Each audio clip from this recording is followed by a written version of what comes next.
धर्मस्य ग्लानिर्भवति भारत अभ्युत्थानम् अधर्मस्य तदात्मानं सृजाम्यहम्।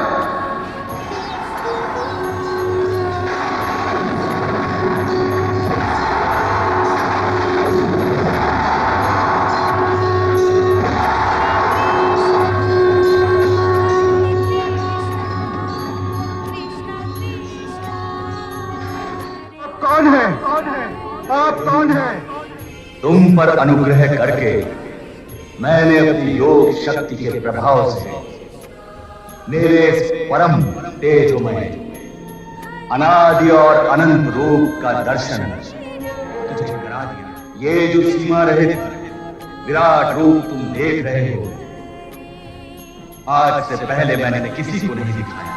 हे अर्जुन, सर्वधर्मान् परित्यज्य मामेकं शरणं व्रज, अहं त्वा सर्वपापेभ्यो मोक्षयिष्यामि मा शुचः।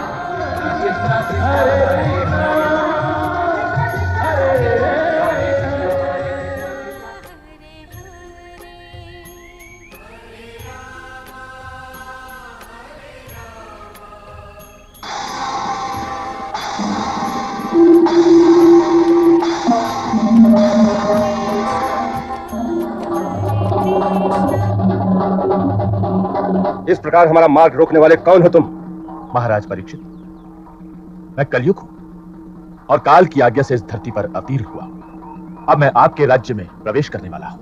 तुम्हारी ये धृष्टता, तुम्हारा ये साहस कि तुम पांडव वंशी परीक्षित के होते इस धरती पर उतरना चाहते हो, इस सृष्टि से धर्म का नाश करना चाहते हो, इससे पहले हम तुम्हारा नाश कर देंगे। राजन, प्रकृति के नियम अटल है। काल की गति किसी के बाणों से नहीं रुक सकती। जैसे सतयुग के पश्चात त्रेता युग आया, फिर त्रेता युग के पश्चात जिस प्रकार द्वापर युग का आना कोई रोक न सका, उसी प्रकार द्वापर युग के पश्चात कलयुग का आना निश्चित है। इसलिए ज्ञानी जन काल के साथ लड़ाई नहीं करते। यदि कलयुग के आने का समय हो गया है, तब भी राजा परीक्षित के रहते उसका आगमन नहीं हो सकता। यदि परीक्षित का रहना काल की गति में रुकावट है, तो संभव है कि परीक्षित के न रहने का समय आ गया हो। वो विधाता जाने, किंतु वीर पुरुष मृत्यु के भय से अपने संकल्प का त्याग नहीं कर देते। तो हे कलयुग, तुम हमारे राज्य की सीमा से बाहर निकल जाओ। राजन, काल तो सार्वभौम है, वो किसी सीमा को नहीं मानता। मानना पड़ेगा। हमारा ब्रह्माव्रत धर्म और सत्य का निवास स्थान है। इस ब्रह्माव्रत से बाहर रहना होगा तुम्हें, अन्यथा आज विधाता भी देख लेंगे कि महारथी अर्जुन के पौत्र, जिसकी गर्भ में रक्षा स्वयं भगवान श्री कृष्ण ने की थी, उसके बाणों में इतनी शक्ति है कि वो कलयुग का समूल नाश कर सकता है। आपका वचन भी रह जाए और प्रकृति का नियम भी न टूटे। इसलिए मैं आपके जीवन काल तक